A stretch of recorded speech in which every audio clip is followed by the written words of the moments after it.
I said, well, I've been inviting speakers in this series on Biko and blackness and race, and they have indulged me. They would give 2 talks, they would give one formal one and one more informal one.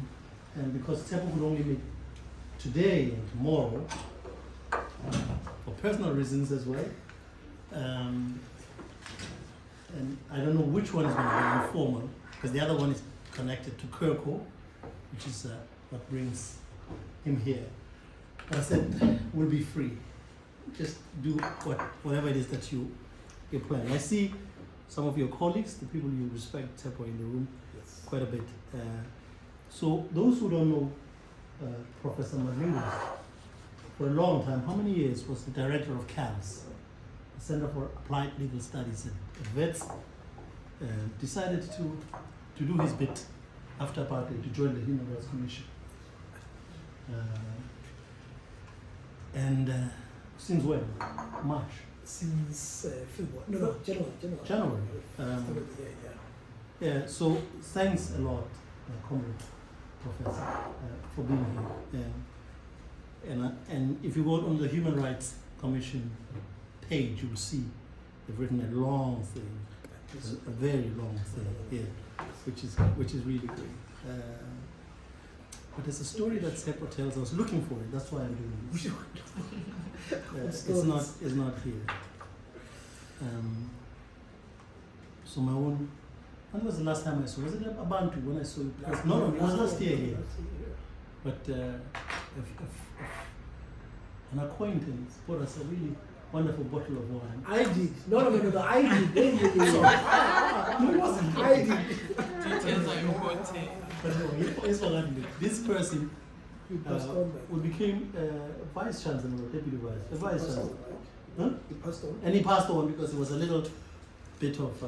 But that was a moment that I recall. But you say you bought that wine. I did. Then I owe you wine today. You're instead of me. But I don't know. So if I may do this, and I will do this again. Tshepo Madlingozi is not only a legal scholar and now Human Rights Commissioner, but is also interested in literature quite a bit. That's what I was mentioning there. As a matter of fact, he was a seller of books in his young life.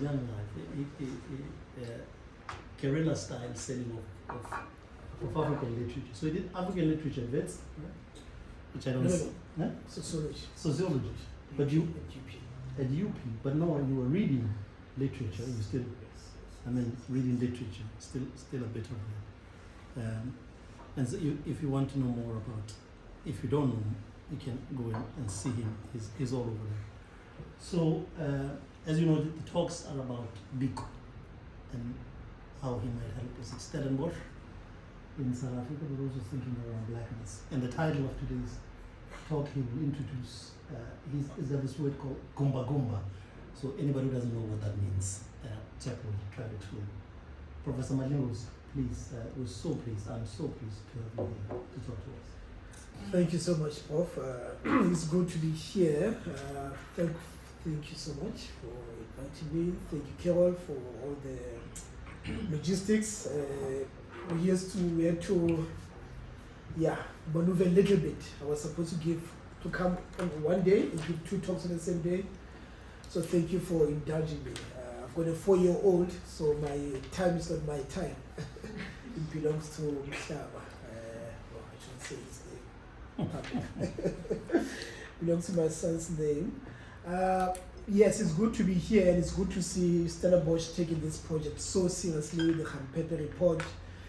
You know, as a commissioner, we do a lot of inquiries, a lot of hearings, we publish reports, and sometimes people don't do anything about that, you know. So it's good that there was a commission, there was a report, and this institutionalization of the response to the report. So truly, you know, it's very good and all the best. You know, I come here so often. I come to this university more than I go to other universities. For some reason, I can't explain it. You know? I really can't explain it. The first time I was here, I was invited by Professor Liebenberg when I was still a lady, long time ago, long time ago. And you know, after dinner, I said I'm gonna go explore. He said, "Hey, be careful out there, you know. These boys might beat you." I said, "No, I'll see." I hope it's safer now. It's Stellenbosch for people who look like me. It's good to see Pilar Simang, a good friend. We've never met, but communicate a lot. And one of my students is here, who I co-supervise with Professor Madlingozi. So really good to be here. I'll be back again in 2 weeks' time, then I'll be back again in 4 weeks' time. I don't know why, but I come here so often. So, as Professor Adele said, sorry, I've got a bit of a cough. I wear a different hat these days, that of a human rights commissioner. It's only a new hat in the sense that, you know, this is what I've been doing all my life. I've been doing, not my life, my working life, since 2004, being both in academia and in civil society at the same time, you know. And the job at CALS was perfect because it combined both, you know, a law clinic at the university, but also academic responsibilities.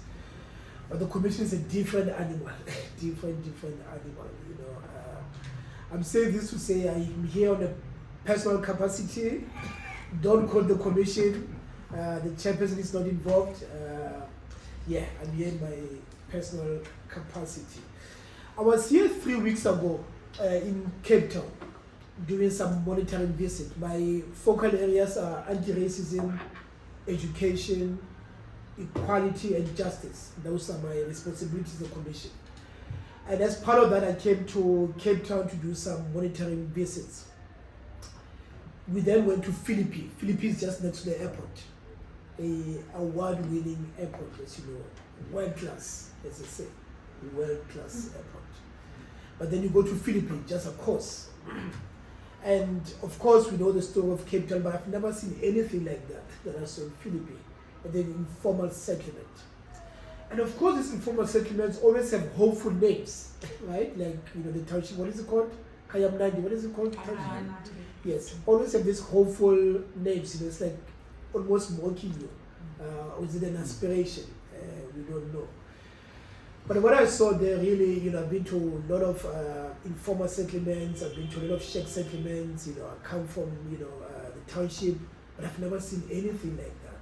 You know, I wanted to bring you a picture, but you know, I'm already a drama queen. I don't want to be more dramatic than it is. But you know, if you saw the picture, you will see that this is really a zone of non-beings. You know, what Farouk calls a zone of non-beings. Human beings, 30 years into democracy, should not be living like this. You know, where people die a slow death every day because of the disease that comes from the environment there.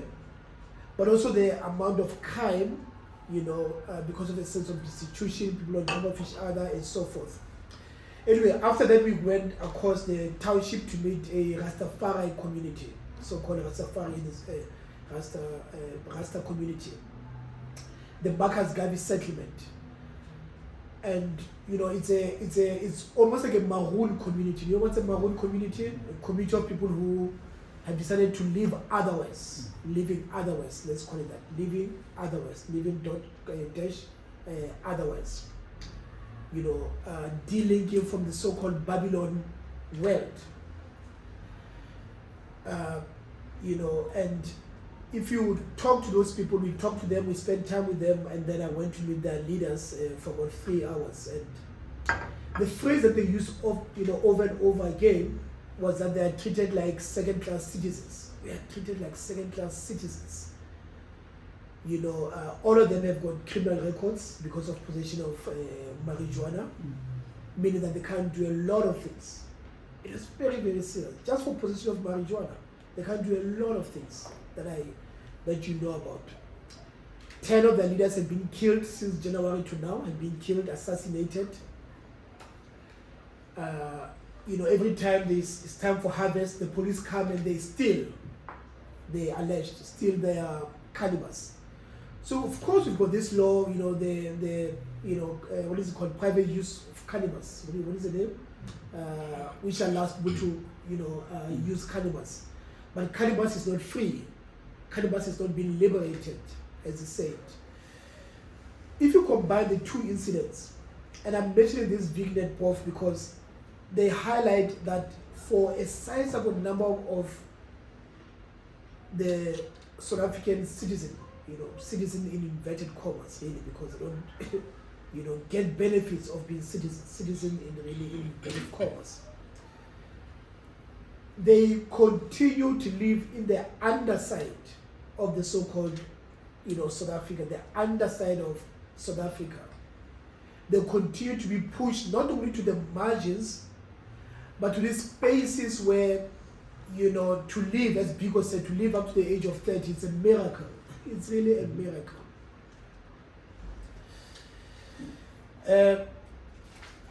My latest article is called Social Movement Struggles for Decolonization and Constitution from Below. Social Movement Struggles for Decolonization and Reconstitution from Below.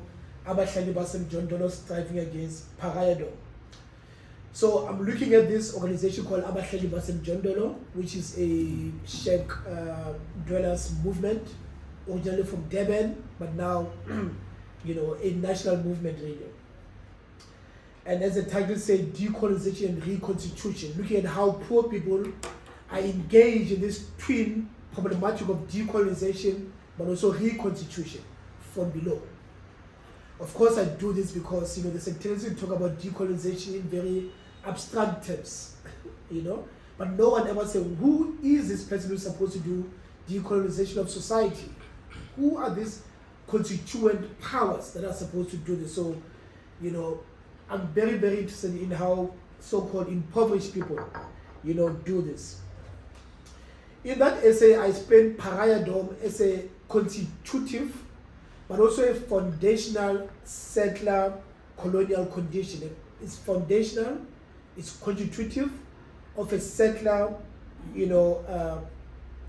constitutional project that, confines indigenous people, historically enslaved people, into lived experiences of unhomeliness, homelessness, rootlessness, and nameless.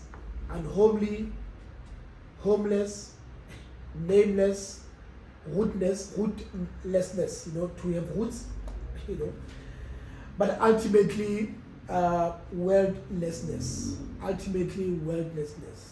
to be without the world. That is the original sin of South Africa. The original sin and the continuing sin is not just conquest and colonization and disposition of the land. The original sin is to constitute a world in which forever the majority are pariahs in the land of their birth. And then some can be assimilated. In order to do what? As all projects of assimilation do, to reconstitute the settler colonial world. States it as it is, the majority are pariahs and some are simply assimilated. We can talk about whether this assimilation is ever successful and what does it mean to be worldless. In my work, I go back to the 17th century, the 18th century, to look at what settler constitution making meant. By constitution, I don't mean a legal document. I mean the state of constituting a home. What was the impact of settler homemaking? Because of course a colonialist is different from a colonialist. A colonist is different from a colonialist. A colonist leaves home to make a home elsewhere. And in this process of homing and de-homing, they shatter the social cultural worlds of the so-called indigenous people.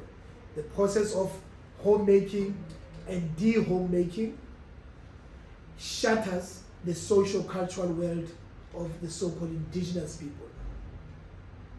Shatters it at three levels: at the social level, at the material level, at the spiritual level.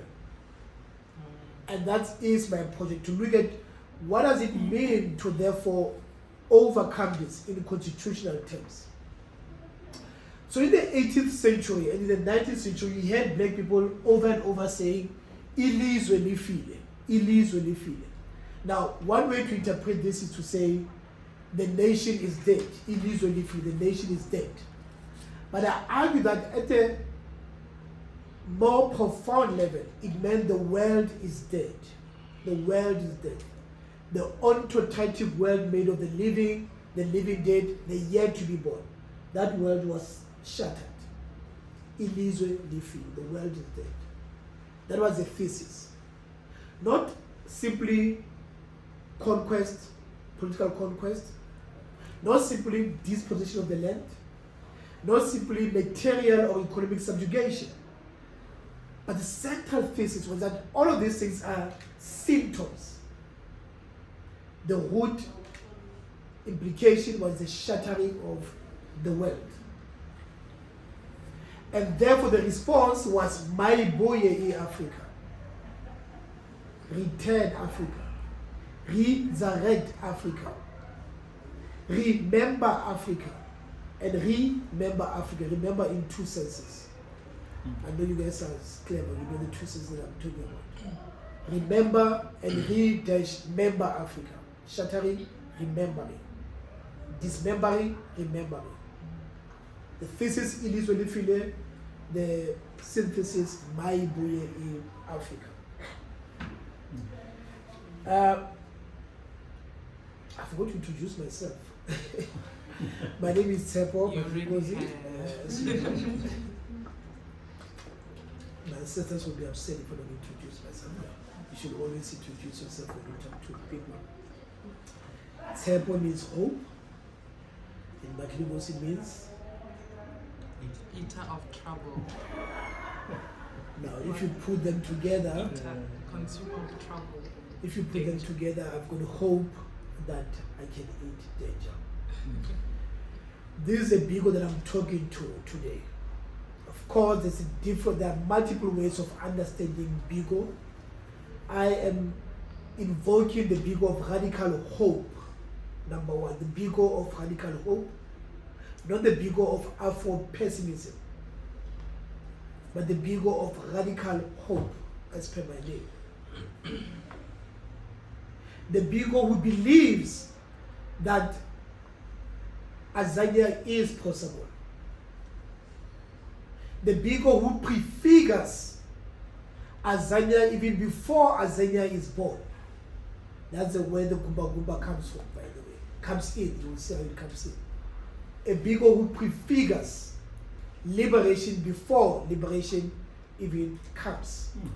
And finally, the Biko of African humaneness. The Biko of African humaneness.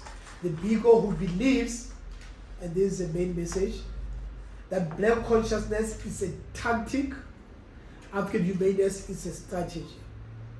I repeat, black consciousness is a tactic, African humaneness is a strategy. Very, very honored to be here and to be in conversation with so many other people who are thinking from and with Biko. And all of us will never agree on Biko, but the Biko that I'm talking about is a Biko for whom, as I said, black consciousness is a tactic, African humaneness is a strategy. We know the difference between tactic and strategy, right? We don't confuse them here in Stellenbosch. I know people like to fudge the two, strategy and tactic. Tactic is how you get there, right? Tactics, how you get there. Strategy is the end goal. The end goal is not black consciousness. The end goal is African humaneness. Biko said it very, very clearly, a quest for true humanism. Let's forgive him. Humaneness can never be ism, can never be concluded. African humaneness. The quest for true humaneness. For none, the quest for new humaneness, for Biko, true humaneness. And this kind of black consciousness is a consciousness that helps us overcome the twin problematic of decoloniality today in South Africa, the twin problematic of decoloniality. The first problematic is the cul-de-sac that decoloniality has put itself into. It's in the cul-de-sac. The other problematic is the one of cooptation by university management, by the state, by big corporates. Cooptation as well as a cul-de-sac of decoloniality. We can debate those cul-de-sac, a lot of cul-de-sac. Why decolonization has hit this cul-de-sac. It includes a number of things. I've got an essay called Decolonizing Decolonization, and people don't like that. Decolonizing Decolonization, 2018, I think, 2018, 2017. What do we mean by decolonizing decolonization? Overcoming, number one, the parachuting in of concepts without proper historical foundation in this context. The parachuting from Latin America, the parachuting from Black America. Of course, Edward Said teaches us that theory can travel, right? That's what Edward Said teaches us, but under which conditions? Theory can travel, but under which conditions? The cul-de-sac of a falling into the trap set by the colonialists, falling into the trap set by the colonialists. You see this trap in people invoking something called the native discourse. The native discourse. Decolonization is about retrieving native discourse. What does that mean?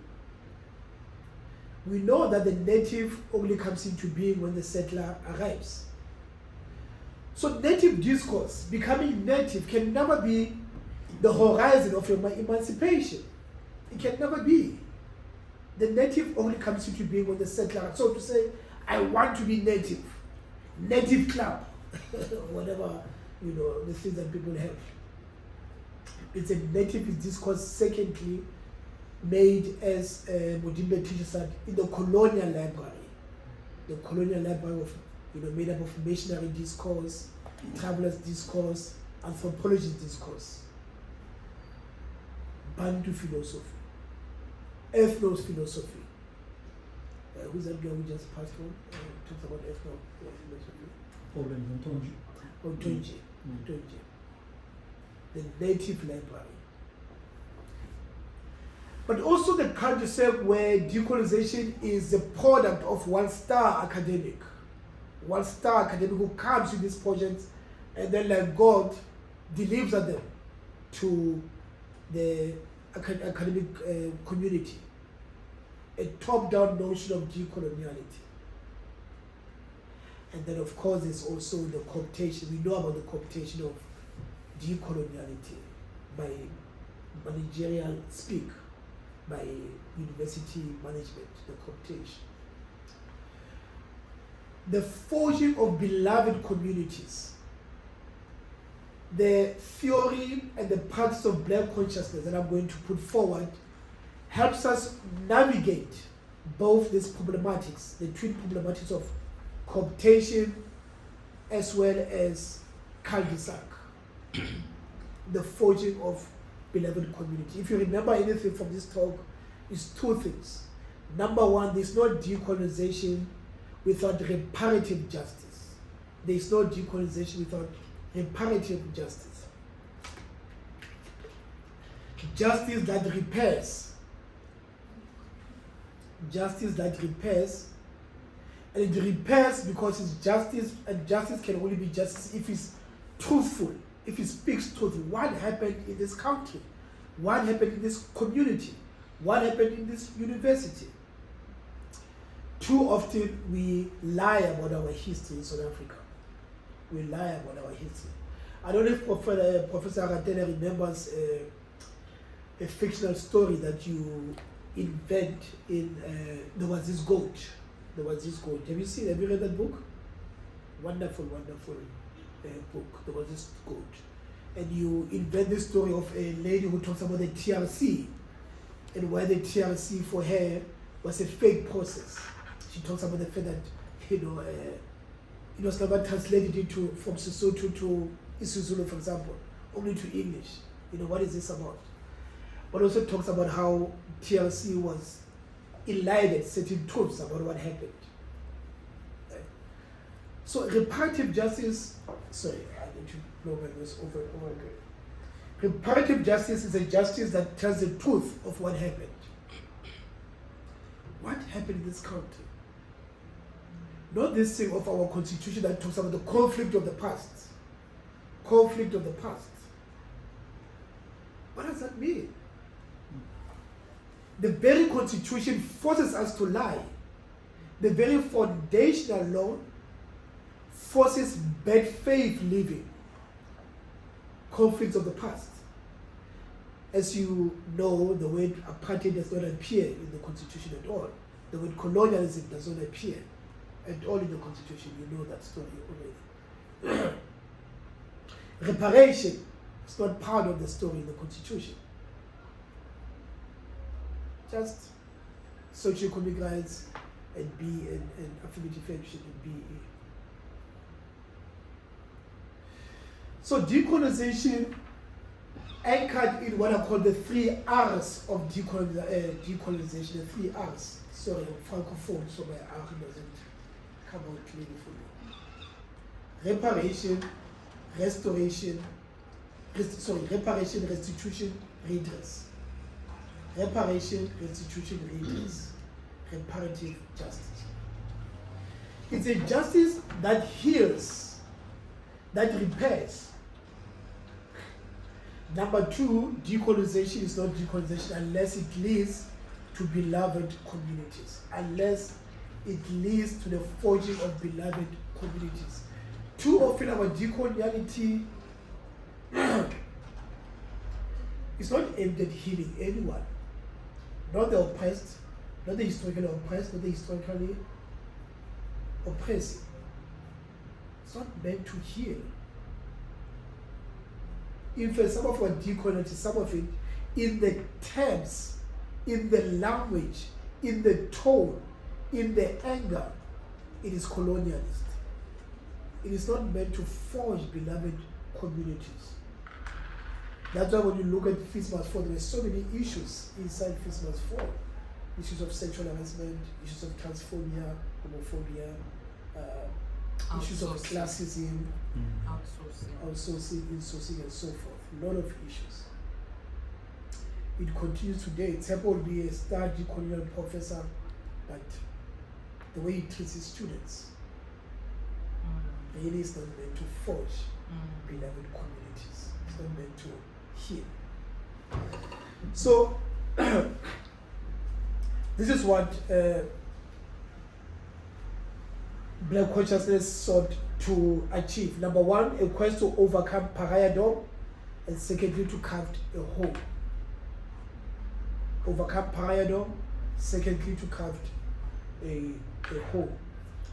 Black consciousness was a means to the ends of achieving a never-ending task of constituting home and of forging beloved communities. They did this in 3 ways, 3 pillars of Black consciousness. 1, disalienation. From alienation, disalienation. Disalienation going together with rediscovering the self, or remaking the self, or becoming. Disalienation and becoming, number 1. Number 2, the forging of a group consciousness. Number 3, as a way of deconstituting the world and reconstituting the world. Number 1, disalienation. Number 2, the forging of a group consciousness. Number 3, deconstituting the world. If you skip any of those steps and you jump to deconstituting the world or the university, you are going to constitute a neo-colonial world, as we've seen in many universities, as we've seen in many post-colonial states. If there's no disalienation, if there's no forging of a liberated, a healed group consciousness, what does it mean to heal blackness?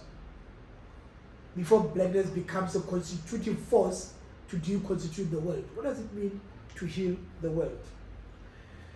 Today I will talk about the two, tomorrow I'll talk about the next one. Is plural, what does it mean to deconstitute the world towards pluralist coexistent? Pluralist coexistent, that's what I will talk about tomorrow. Is reconciliation possible? What does it mean to constitute a pluralist coexistence? Of course, I'm going to talk about pluralist coexistence in a place like Stellenbosch that champions separate development. So is pluralist coexistence same as separate development? We'll debate that tomorrow.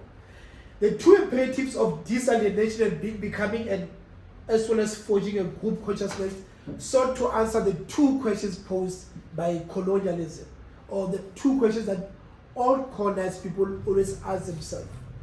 What am I? And secondly, who am I? Let's not confuse the two questions. Two separate questions. What am I? And who am I? What am I? In the context of the world where you are not a human being, what am I? In the context, number two, of a world that has expelled you from the world of humans to be on the other side of that world. What am I? And who am I? Who am I? Am I Zulu? Am I black? Am I African? Am I South African? Du Bois, I argue, gives us, a lot of answers to this, but today I'll only talk about black consciousness, how it answered this question. So one of the objectives is to demonstrate that for Biko and his comrades, black consciousness was a tactic, while African humanism was the strategy. Indeed, we'll recall that Biko was at pains to impress that the ultimate quest for black consciousness is a quest for true humanity, that is, a striving for African humaneness. I'm skipping a lot, so we don't have time. But let me say this.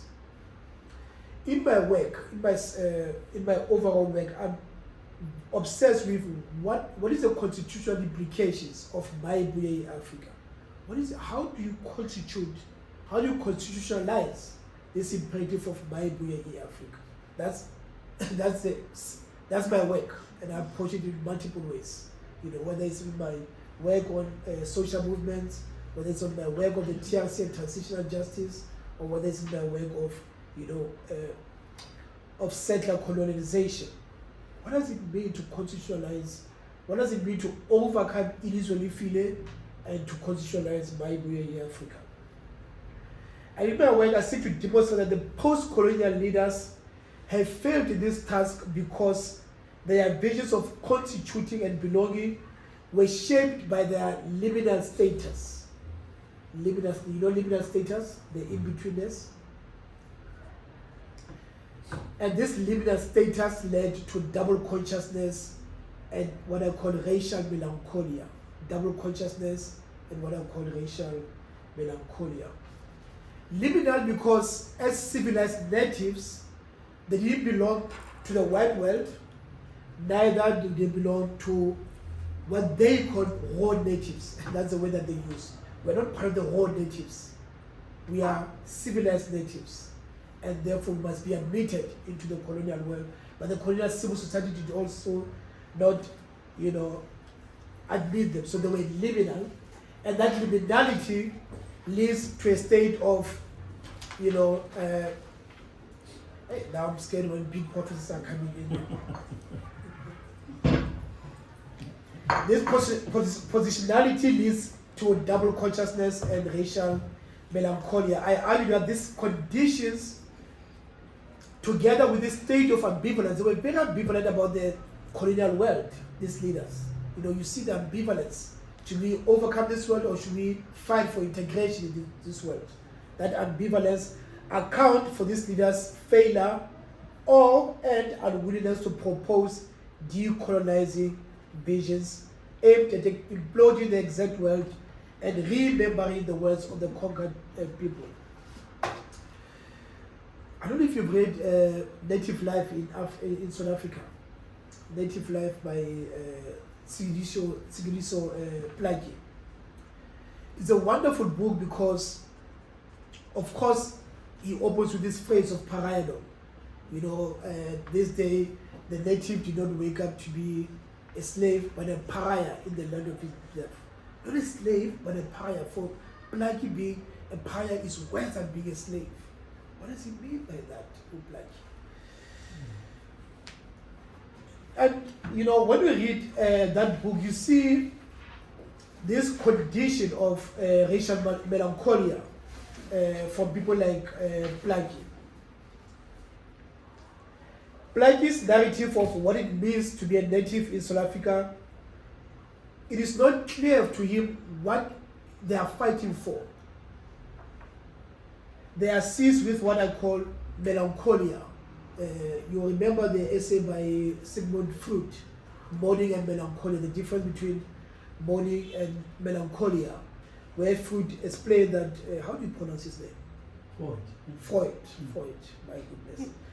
Explained that mourning is useful because it forces a patient to undertake a reality testing, which will reveal that the lost object is indeed gone, and that it's time to withdraw the libido from the lost object and invest it in the new object. That's mourning. In melancholia, however, the grief is limitless because the loss is not only unconscious, in the sense that the patient cannot articulate exactly what he has lost, she or he has lost. The main problem is rather that the patient, I quote, knows whom he has lost, but not what he has lost, end of quote. The key difference between the two conditions is that, I quote, in mourning, it is the world that has become poor and empty. In melancholia, the ego itself has become, the ego itself is the one that has become poor. I argue that the ANC leaders from the from when the ANC was formed up to today have not overcome this sense of racial melancholia. They've not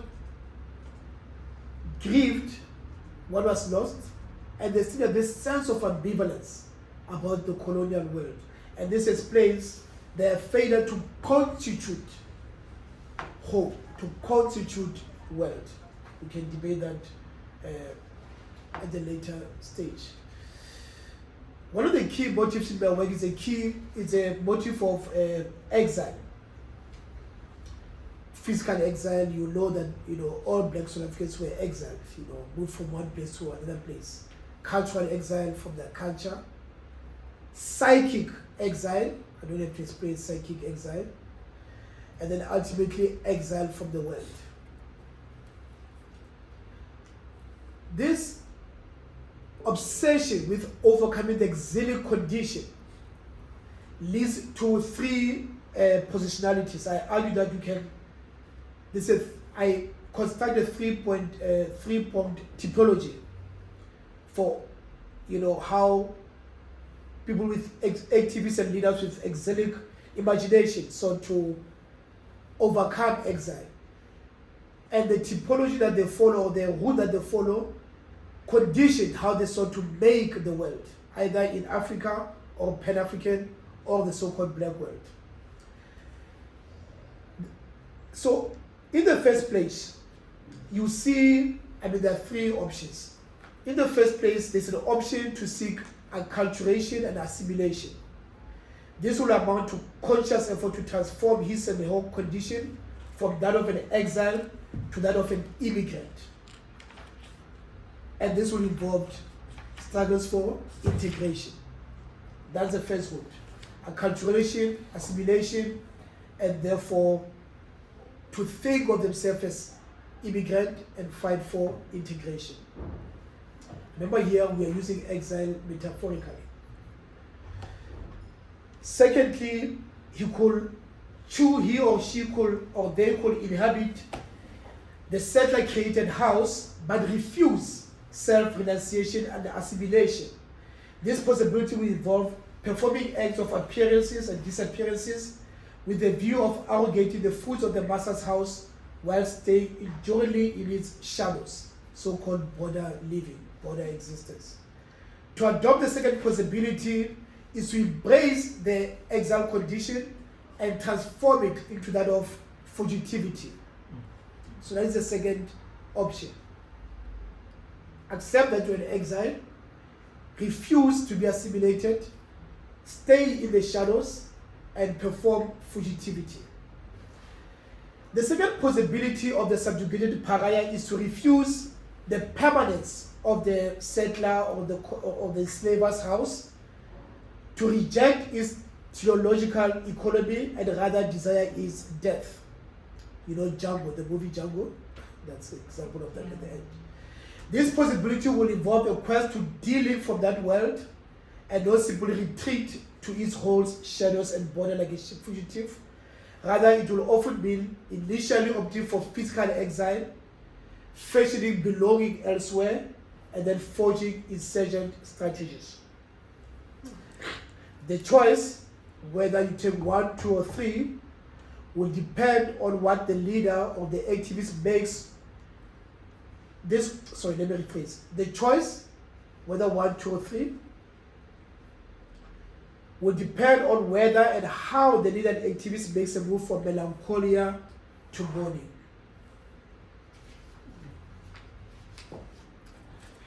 There's this exchange between Biko and a magistrate in court. And Biko says the following: "This country looks, my lord, like a province of Europe. It has no relationship root-wise to the fact that it happens to exist in Africa. My lord, we want to be complete Africans. This country, my lord, looks like a province of Europe. There's no relationship root-wise to the fact that it happens to exist in Africa. We want to be, quote, complete Africans." One of the underexplored aspects of Black consciousness is this quest to overcome paradigm and to craft a hope. How much time do I have? Give us a chance to talk to you. Oh, So my nice. goodness. Okay. So melancholia read together with Fanon's idea of the abandonment neurosis. I hope you can hear me with my blocked nose. Melancholia read together with Fanon's idea of abandoned neurosis. You remember the story that Fanon tells of a character called Jules Venus to illustrate what he calls internal melancholia that assails a black person who suffers from what Fanon calls an abandonment neurosis. The neurosis is caused by the sudden realization that despite growing up in the white world will always reject this transcultural person. Herein lies a pertinent point for my thesis. In Fanon's psychosocial analysis, rather than quote-unquote restructuring the world, the melancholic elite, quote, will try to elevate himself to the white man's level, end of quote. That is to achieve lactification. Rather than restructuring the world, the melancholic elite will try to, quote, elevate himself to the white man's level, to achieve assimilation. I want to argue that these conditions of double consciousness and racial melancholia are to a large extent still the conditions of today's leaders, whether it's leaders in the political space or leaders in the university. And this affects the ability to forge an inclusive belonging that leads to affective belonging, but also material belonging. Affective belongingness and material belongingness. So the two steps, I said there were three movements made by Biko and his comrades. When I say Biko, I don't mean Biko himself, but Biko and his comrades. Please, he was not one person. The first move, disalienation. The second move, group consciousness. Let's talk about disalienation a little bit. The name Black consciousness, of course, already gives a hint of Biko and his fellow Black consciousness movements, adherence to challenge anti-Black discourses and values, and in order to stage self-constitution and belongings. In fact, in their first manifesto, they put it this way, I quote, The basic tenet of black consciousness is that the black man must reject all value systems that seek to make him a foreigner in the country of his birth. That's the first policy manifesto. The basic tenet of black consciousness is that the black man must reject all value systems that seeks to make him a foreigner in the country of his birth. Notion of belonging, notion of paradom, notion of exile. Very, very central from the beginning for black consciousness. And how to overcome this idea of being a foreigner in his land. We know that Biko's first name meant people, Bantu, it meant people. And that he liked to joke that this meant that he was a son of man, quote unquote, I'm a son of man. That's what he used to say. Biko's friends, one biographer puts it, understood him to mean that he believed that his life should enact the core ethical prescription of African humaneness, namely, person is a person. You know the story. That's what he believed his name must be. By the way, there's this new thing where Biko is called Bantu Bonge Biko. Where does Bantu Bonge come from? And people have written it everywhere. Bantu Bonge. There's nothing like that. This guy was just Bantu Biko. But yeah, if you say Bantu Bonge Biko, you can see where I'm going with this forging community.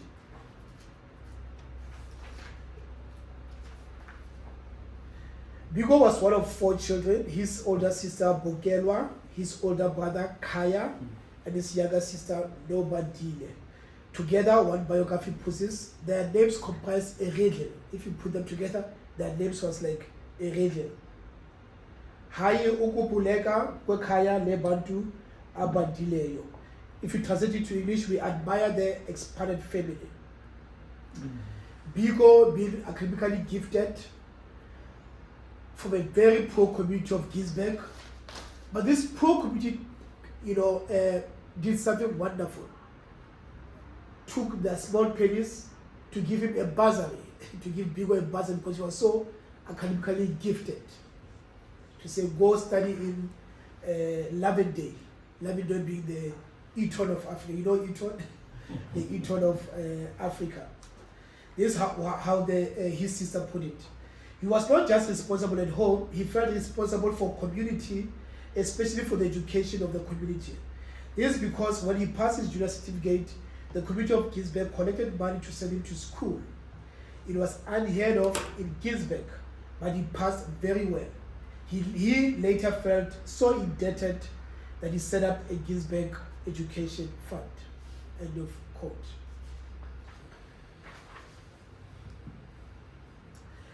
One of the main theoretical contributions that Biko and his comrades made was to show that South Africa is framed by what they called a totality of white power structure, the totality of the white power structure. What is often missed is that every time they talked about this, they put in inverted commas, totality of the white power structure, to make the point that the totality is never fully achieved. It is never fully achieved. It's an aspiration.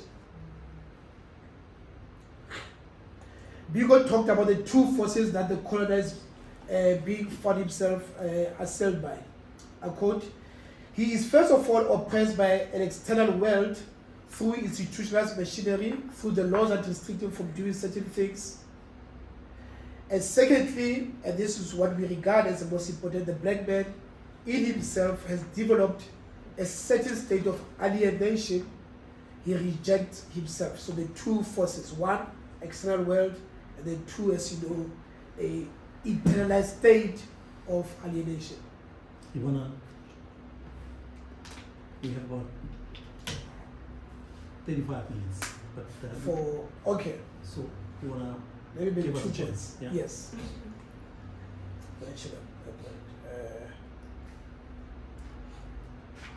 You told me that this is informal. Yes. And then you confirm that it's no longer informal.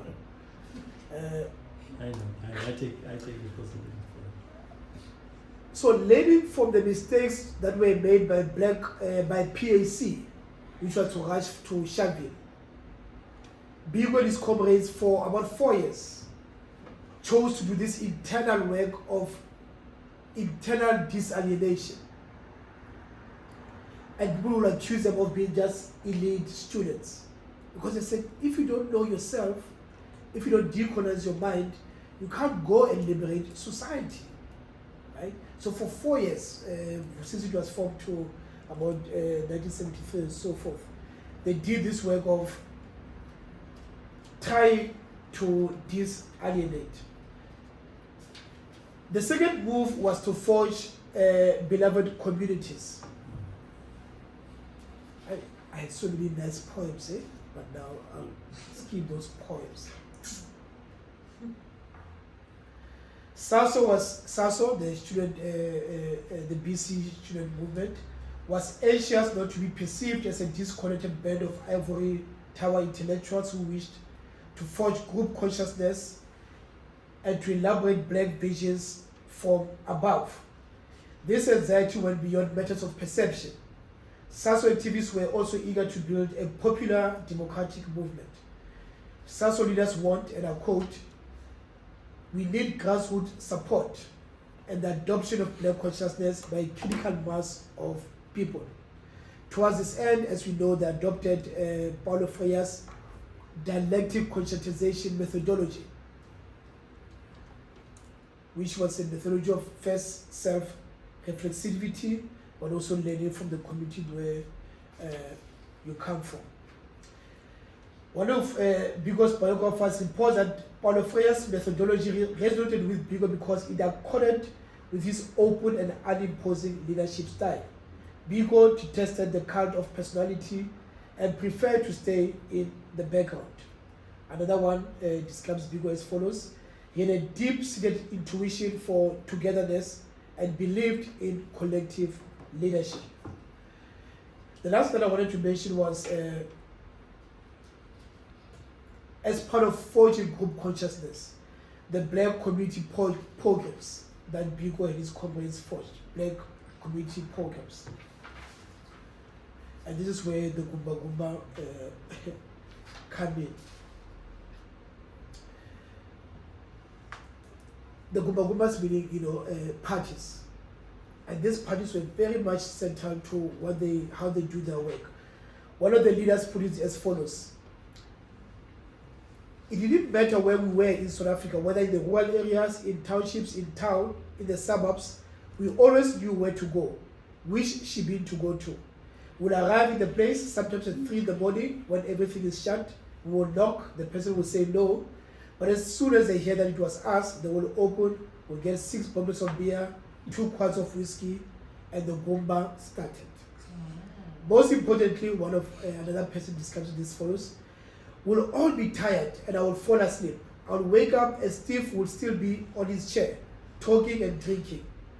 The thing that struck me was his great joy at being among people.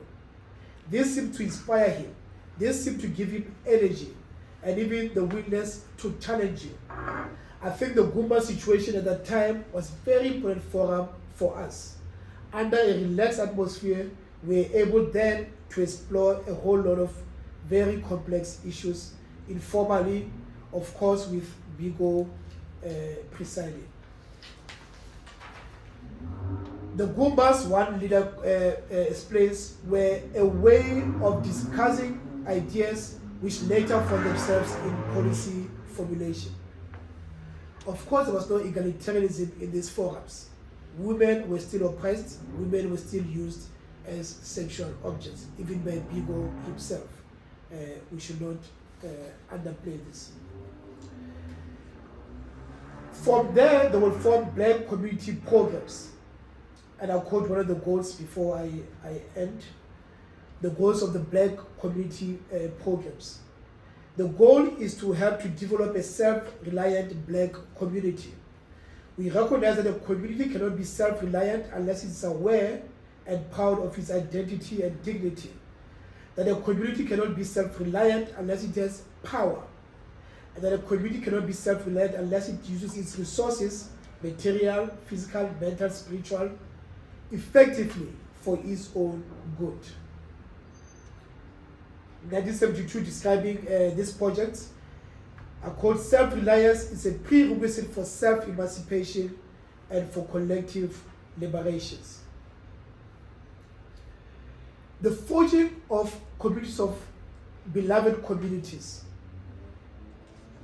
very, very clear, comes after a process of disalienation, as a process of collective healing, as a process of self-reliant, but as a condition of possibility for delinking from the white world.